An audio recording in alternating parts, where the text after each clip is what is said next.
Hey guys, it's Raythe here. Thank you so much for all the thoughtful and interesting questions you sent in for this December 2022 FAQ on Everdark. Okay, let's get started with the questions. Will there be more Everdark artwork? Absolutely, but probably not at the rate everyone wants.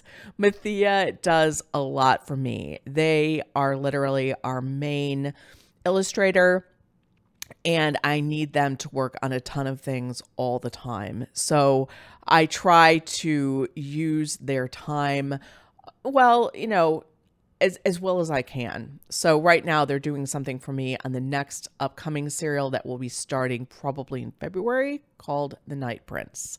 More to come on that. Will Mathia do art for Sophia Strange? I would love to have art done for all the characters, but Mathia is, again, only one person and can't do everything as fast as we would like.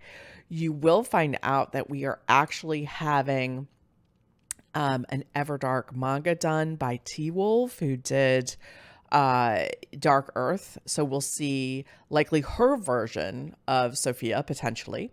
But I will definitely keep in mind that people would like some art for Sophia Strange, and when Mathia has a spare moment, I will ask them to do it. Okay, so what are your writing goals for 2023? Oh my gosh, that is a tall question.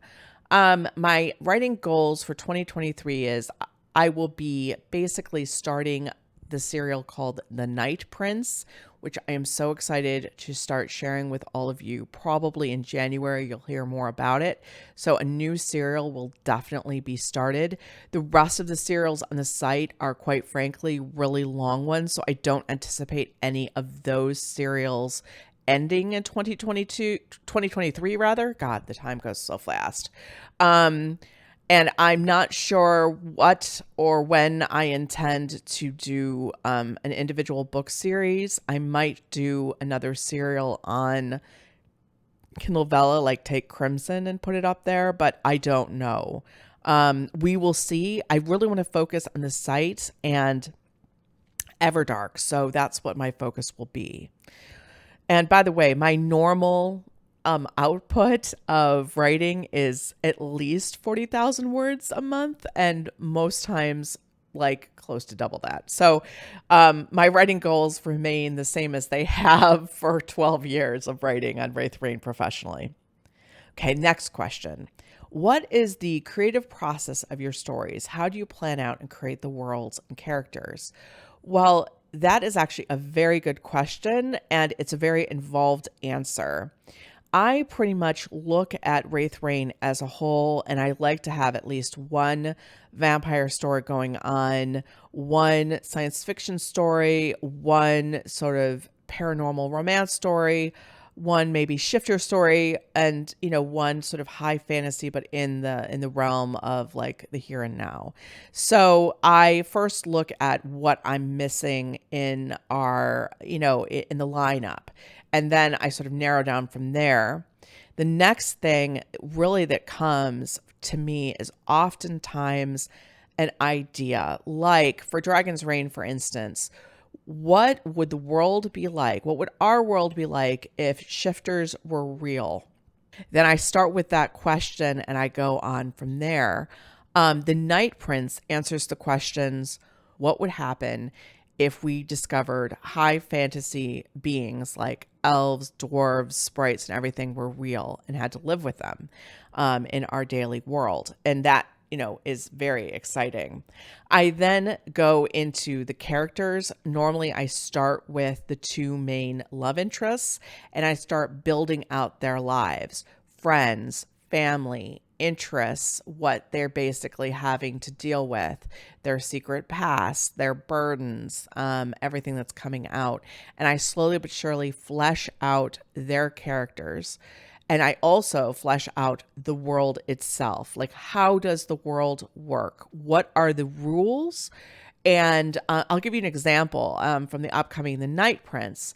One of the things that I wanted to establish is, how does our world react to high fantasy creatures? So what brings them into the world, and what is the reasoning for that? How would society change if you had immortal beings with magic that were living alongside you?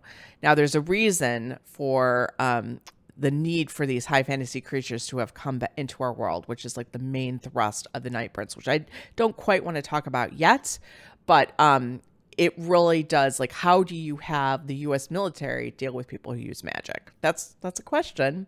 And and how does the magic system work?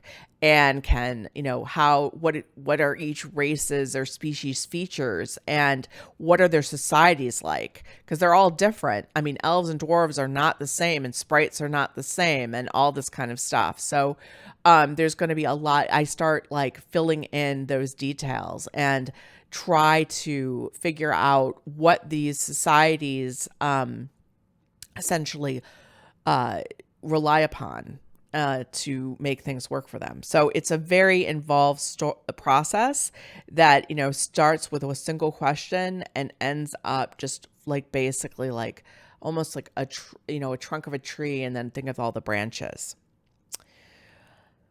Let's see here. Next question. How would your characters be as parents? Like, who would be the responsible parent? Who would be the one encouraging bad behavior? Who is scaring the bullies? I actually do not do stories in which my couple have children.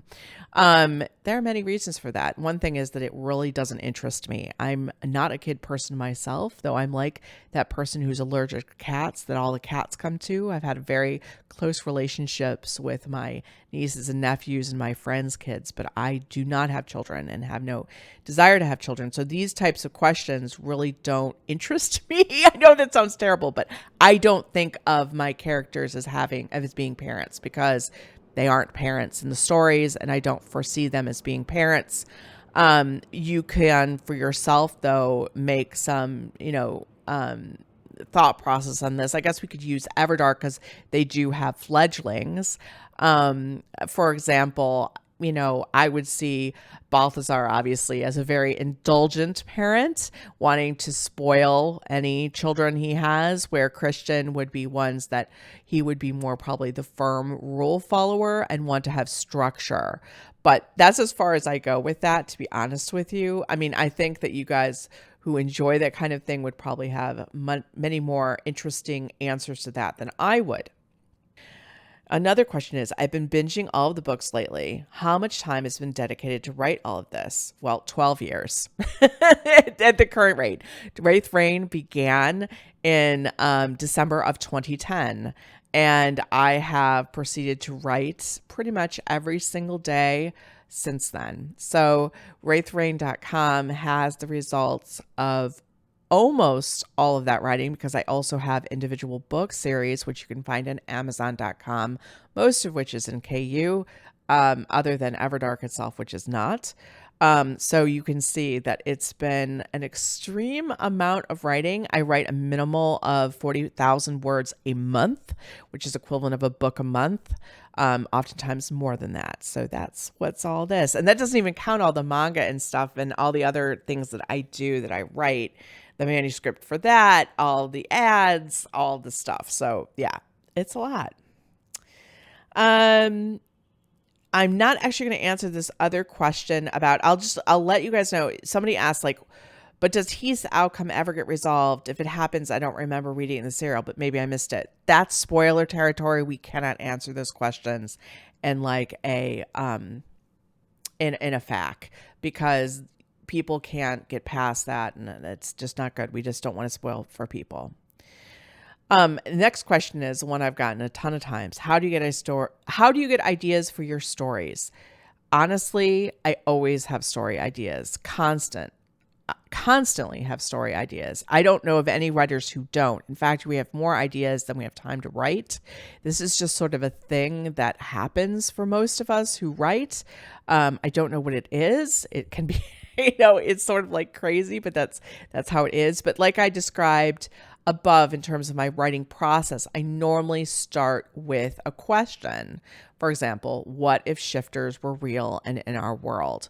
or what if vampires were real, and go from there, because really how our society today would react to them is just fascinating, and there's so many aspects of it to address, and I don't even get to address in the stories that I've written.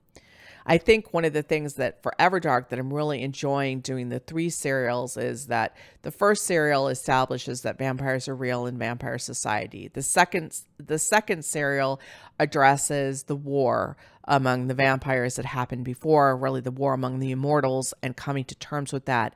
And the third serial addresses humanity's reactions to vampires being real and becoming part of the fabric of society. And there might be more serials on top of that, but those are the big 3 that I've got.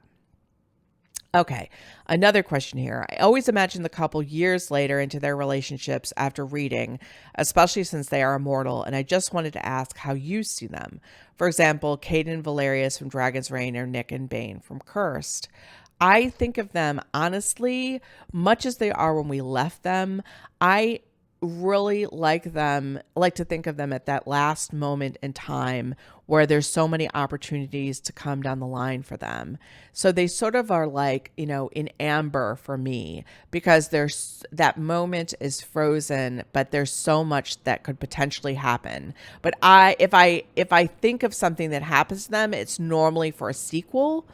And a lot of times these characters, I don't want to do a sequel. I want that to be open. Sometimes a really good story idea comes to me and I must write that story. But in general, I sort of leave those characters where they were in my mind. My question for you, Raythe, is about Everdark. Would you have any reforming villains, or would they stay villains? That is like the biggest spoiler of all for Everdark, so we are not going to answer that one. Okay. How long will the Everdark podcast be in total? There are 147 chapters, so we have a while to go.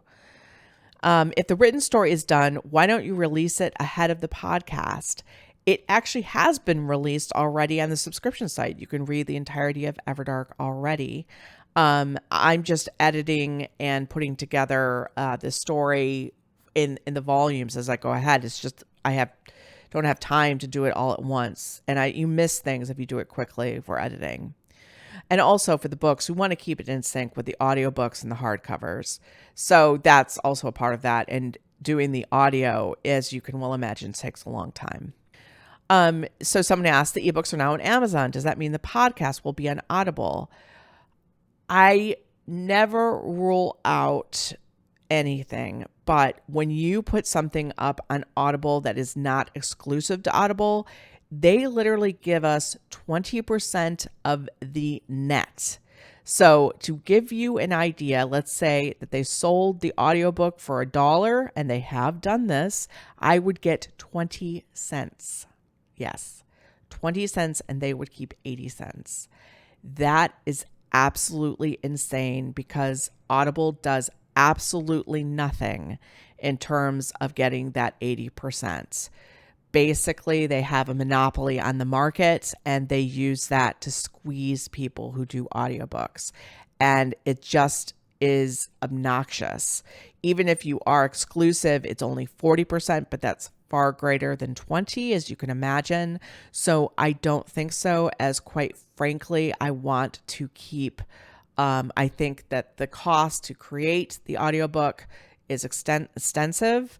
And trying to recoup that cost is something that we must do. And we certainly can't do it at a 20%, a 20% like profit for us. I mean, it's not even a profit. I don't know, 20% share.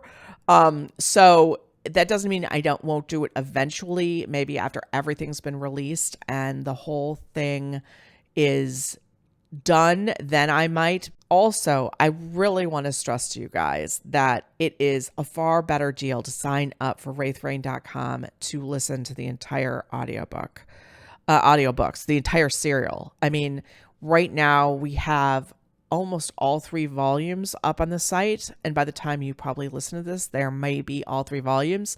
That's $75 if you had purchased them individually. So you're paying $9.95 at the most to listen to all of that. And that is like 20, almost 30 hours of audio with a full cast. So it is the biggest bargain for you. So absolutely, I recommend signing up for Raythe. We value the members so much, and you get all the other stuff on top of the audiobook. Is there any way you can publish more than one episode of Everdark per week? No. We can't do that. First of all, the time it takes for us to make these episodes, we have not, we don't have everything done in advance. We're working towards them. They have to be edited and mastered and all of this stuff. So pretty much we would run out of chapters before we would run out of time. So we're only really 15 chapters ahead at any given time of where we're posting for the members, which are ahead of you guys in the public podcast. But basically we need padding if anything goes wrong. So that's why we need that one episode per week. And if you want to listen to more, remember, you can sign up for raythe.com right now, and you can hear up to 3 of the volumes. Another question, will all the books be hardcovers? Yes. Basically, if you're like us, you don't have a ton of space. So we want these books to be beautiful art objects that are worth that space and that they take to store them. That's why new art is being commissioned for each cover, and we take a really, really long time to get these looking beautiful. How many audiobooks and books will there be? Each audiobook is approximately 15 chapters, which is approximately 7 to 8 hours of audio, which is approximately 70 to 80,000 words. So there will probably be 10 books or 9 books, depending on how I end up padding it. Are all your other stories gay vampire romance too?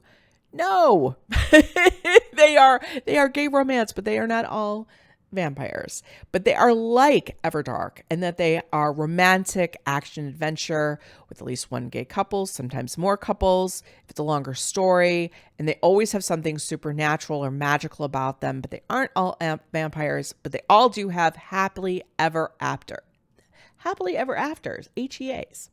For example, the stories I'm writing now are Everdark Academy, which is actually both vampires and shifters because it involves the Warren bloodline. Their gift is to shift into animal forms. There's also Empire of Stars, which is a space adventure gay alien romance, which those of you who are listening to live streams know about. The third story is The Wicked Path, which is a wild take on Hansel and Gretel as requested by the members for my next attempt at a fairy tale retelling, although quite frankly, it's so off the chain. No one would think it was Hansel and Gretel, but it's actually twincest and all this kind of stuff, but it's a lot of fun. And in a few months, I'll be starting The Night Prince, which is set in a modern fantasy world with elves, dwarves, and other magical races, which I've talked about a little bit. Another question is, will you record another podcast personally? I am currently reading one of my serials right now called Empire of Stars. So I am doing that right now. When will you start publishing more of the podcast to the member podcast? Volume 3 is done on the site. That's right. Chapter 45 was uploaded on December 11th. So all 3 volumes, we will start putting volume 4 up in January of 2023. Sale questions. Are you doing the winter sale this year? Absolutely. If you're an existing member, though, contact us. The software will not let you sign up if you have an existing membership. It will also not let you add on to an existing membership. So what we would have to do is manually cancel your existing subscription so that you can sign up with a coupon. This is part of the reason that the sale goes until February 1, 2023. So we sincerely hope that if you can, you take advantage of that. Those of you who are not signed up, it is a massive deal. You get a whole year of Raythe Reign with all those volumes of Everdark coming up, plus all the serials, plus all the manga, plus all this artwork, plus all the interaction with me for half price. And it's just like a really mega thing we do every year to basically celebrate our anniversary. So, in any event, I hope that answered everyone's questions. And thank you again for all your interest and all your support and all this kind of good stuff. If you have a question that wasn't answered, please put it in the comments down below or send it to us via email or through social media, and we will pick it up and we may answer it in next month's FAQ. Take care, guys. Thanks.